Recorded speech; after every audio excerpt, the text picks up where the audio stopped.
जलयस निर्मल मन चाहिले, गंगा जलयस निर्मल मन चाहिले। जियर स्वामी जी राउर दर्शन चाहिले। हम तो अज्ञानी मूर्ख न जब तप आवे, ये स्वामी दास चाहेला कृपा पावे।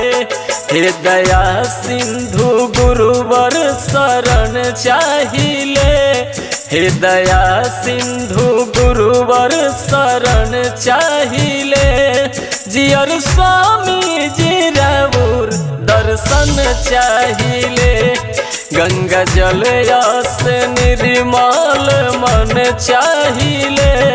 जियर स्वामी जी राउर दर्शन चाहिले।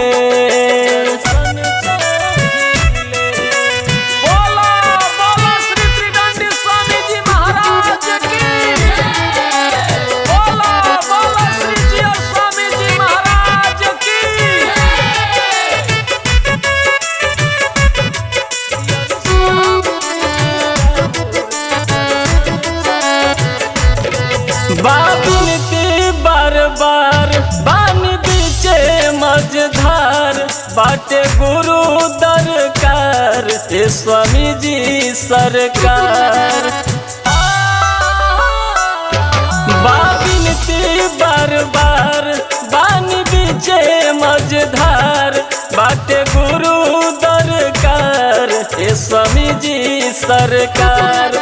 पूज्य लक्ष्मी प्रपन के चरण चाहिले, पूज्य लक्ष्मी प्रपन के चरण चाहिले। जियर स्वामी जी राउर दर्शन चाहिले, गंगा जलयस निर्मल मन चाहिले। जियर स्वामी जी राउर दर्शन चाहिले।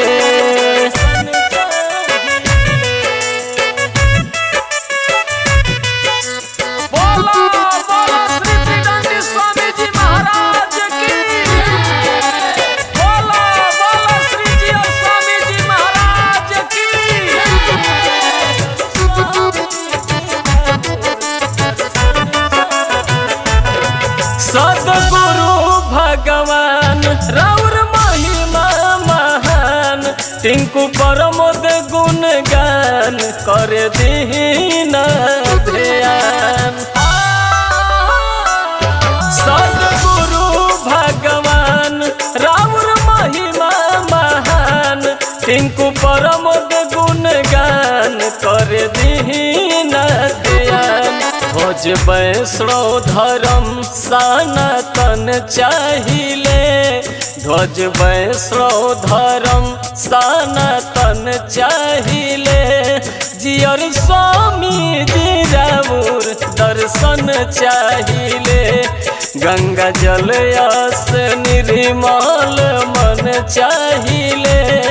जियर स्वामी जी राउर दर्शन चाहिले।